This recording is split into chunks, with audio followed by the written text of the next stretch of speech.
So I'm here today with Professor Annette Tomory, who is the continuing lecturer of chemistry, and she is the concurrent enrollment liaison within chemistry.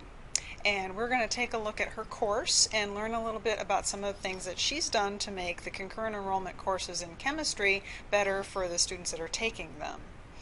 So lead us through.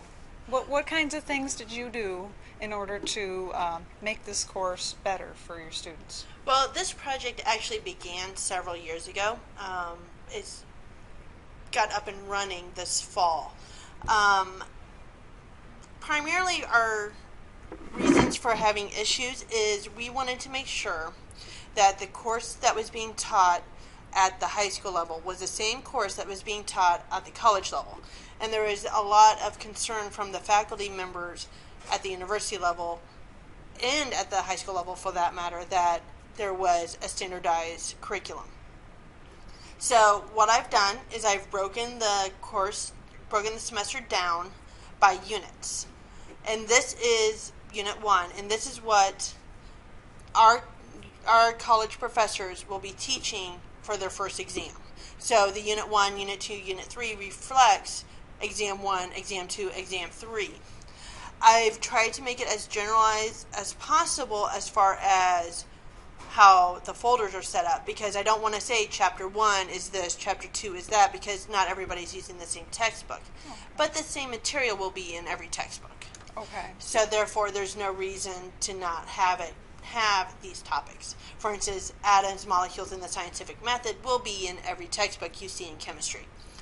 And so I've provided the PowerPoint that I used, and I've loaded all the videos into YouTube. So that way the videos are being housed at a different location.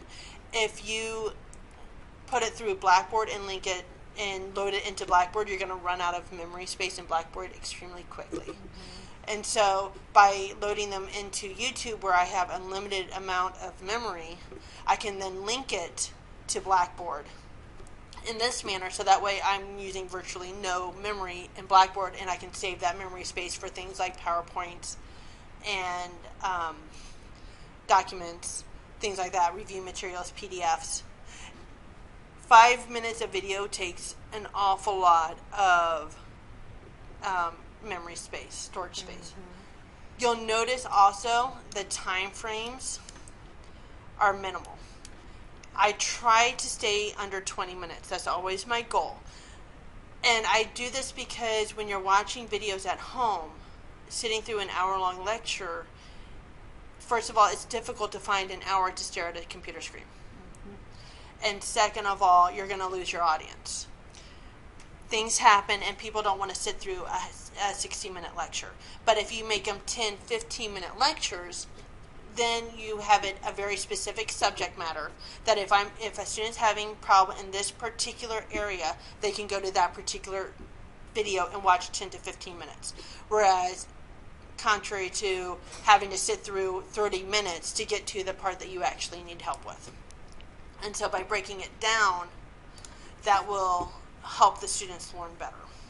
And the research actually backs that up. There's been no actual research with a correlation between screencast or lecture tutorial video length and learning comprehension. However, as time has progressed, they've noticed that the videos are getting shorter and shorter, and that the students are appreciating it more and more. And so even though that hasn't been set as a research project, there seems to be a trend. Mm-hmm. Oh, definitely, yeah. And there have been studies, actually it was mentioned in the other podcast, that they had found that the basic human attention span is about 20 minutes for this type of work. So it fits right in line with that. So it's a real interesting thing, because we know that we need lots and lots of material to get forward to students, all the things that they need to know. There's so much different information. We want to try and give it to them in the way we understand it. We can sit there for an hour and learn about these things because we're subject matter experts and we enjoy these things. But, young students, especially younger students, don't seem to have the same length of attention that we do for these kinds of things. And then from the design and development stage, if you're the one who's actually creating the videos, it seems less bothersome to do 10 minutes, because then if you get wrapped up with something else, or you can like squeeze a 10-minute video into the creation stage before actually posting it. It's a lot easier to squeeze 10 minutes of time in than it is to squeeze an hour time. Absolutely. So you created all these videos yourself? Yes. And you used Camtasia and PowerPoint for that? Yes. And I also used a Wacom. Okay. Which gives you the ability to write on the screen. Mm-hmm. So I'm not going to actually show the video, but I do want to show you what I'm referring to. So if you see here, I've actually written on the screen there. Okay. And so this is one about dimensional analysis and about conversions. So you can see that I've written on the screen.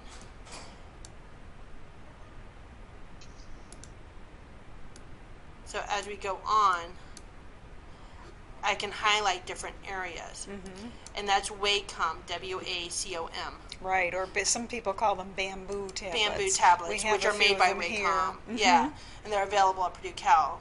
And that allows you to write on the screen by using a function in PowerPoint. So if we go into PowerPoint, so if you do when you go into the presentation mode and you do Control P, you can actually write on the screen. Very cool. A lot of people don't know that. No, they don't. Yeah.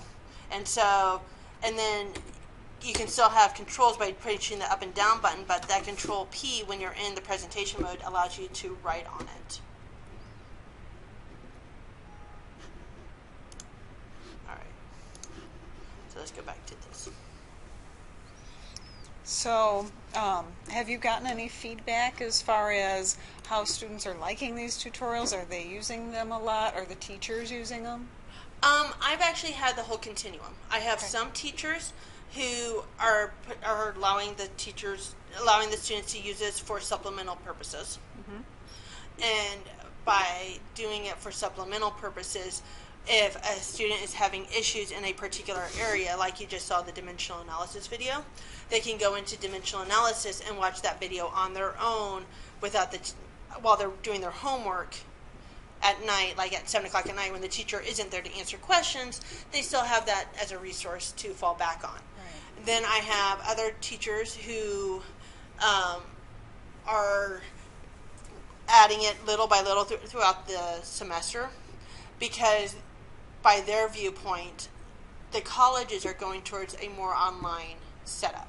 For instance, these videos are the exact same videos that are available for Chem 115, Chem 116 here on campus. Okay. Our professors are using these videos. Our professors are using this format. Oh, that's great. So therefore, there is continuity between the two sets of clientele. Mm-hmm. So the teachers are adding up a little bit more, so that way the students could be more prepared for this type of format by the time they get to college, instead of having it hit the wall when they realize, oh, I have to use a course management system or something like that. And then I do have some teachers that are doing 100% flipped, who they assign these videos at night, and then they are going over the materials and going over practice problems when they get into class, and using the time more as a recitation time and help sessions rather than using the time as a lecture. The feedback from the teachers, they like the fact that they're able to talk to the students more, they're able to interact with the students more, and they feel like they know their students better and their capabilities better. That's really good feedback. Some interesting feedback we've gotten is that high school life is so busy that they're seeing all the videos being watched. If you go back, you can track the videos and when they're watched. The majority of the videos are being watched on the weekends. Okay. And they watch an entire week's of videos in one day. Wow. And they come in the next week. Do the students that do that, have they tracked whether or not they performed as well on tests or not? We've been having red tape issues with Blackboard right now. Okay. And so we don't have 100% tracking capability at this point. The people who have tracked that have done it as an outside source. They've loaded them into a different program for the students to access, and then they go back and they look at it. Oh, okay. Like, what did they use? Do you know? Not offhand. Something similar to YouTube, but not YouTube. Okay. Where only their students are able to access it. Oh, maybe something proprietary to the school. Maybe. Yeah. I'm not sure. Okay. I think some of that is possible with YouTube, but they would each have to have accounts, I believe, and log in order to be tracked, I believe. There are assessments at the end of each of these units that reflect, they're not visible right now because this is in the student mode, and I haven't actually activated them. So if I go up here to the teacher mode, there are assessments built in here that eventually, once all the red tape has been put through,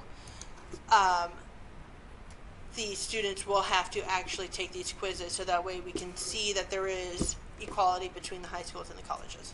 Right. Okay. So this is part of a longer research program that you're working on.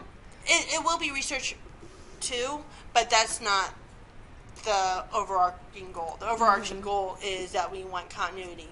And if there's issues at the high school level that they are not performing as well as the college level, we want to help the teachers. Right. We're using this as a tool for the teachers and for an assessment purposes for accreditation. Gotcha. So you're out in the schools quite a bit. Yeah. Yeah. And do you see teachers, being able to access Blackboard and use these things without trouble? Yeah.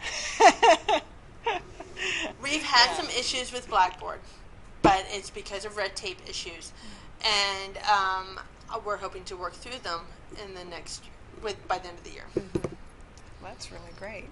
I really like what you've done here. I think it's nice that you kept things textbook independent so that people can have some freedom to choose whatever book they want. Not every concurrent enrollment class is doing that or has sought to do that yet, but I think that's a nice approach, and that way you can use these things in lots of places.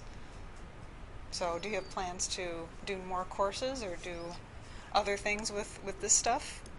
Well, for concurrent enrollment specifically? Or even for your other classes?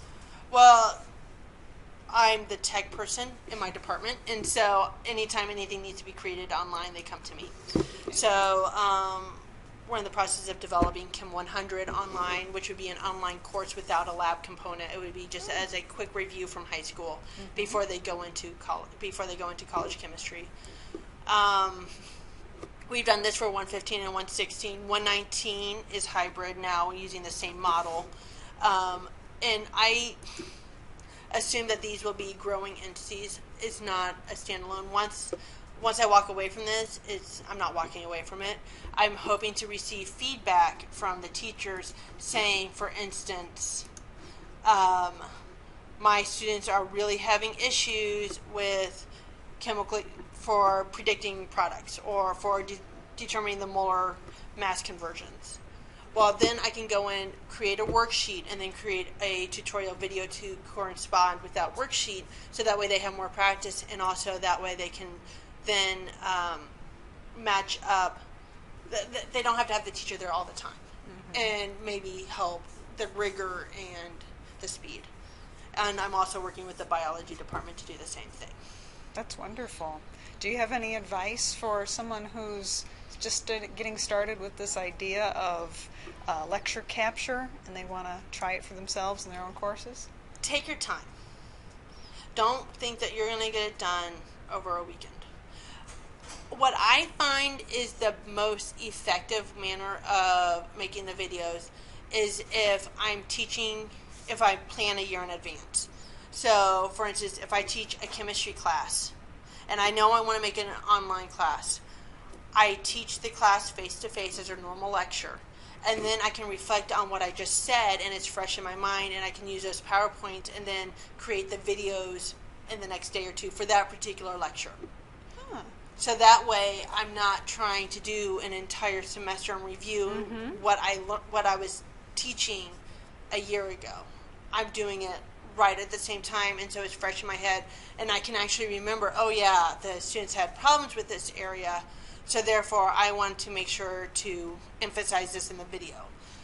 Because what you don't want to do is don't want to have to remake it every year because you're like, oh, I could do better. Mm-hmm. Another thing you want to do, once again, keep in mind, I made this not content or not textbook specific. Mm-hmm. Don't reference specific tables. Don't say, look at table 2.6. Yeah, that's really good advice. Page 389, because 389 now might not be 389 next year. Mm-hmm. And then you'll have to make that whole video again. Not only will you have to make that whole video again, then you have to figure out when did you do that and when did you not. Yes. That's really good advice. Very practical advice. I have done that to myself on a few occasions, talk about something really specific, a due date or textbook pages, things like that, and then realized a year later that was a bad move. Now I have to re-record the entire thing. So, absolutely. You have any other kinds of words of wisdom you'd like to share? Don't get frustrated. That's very good advice. Try again. Yeah. Cool. Well, I appreciate your time, and thank you for showing us your course. I'm sure there's going to be lots more coming out from you.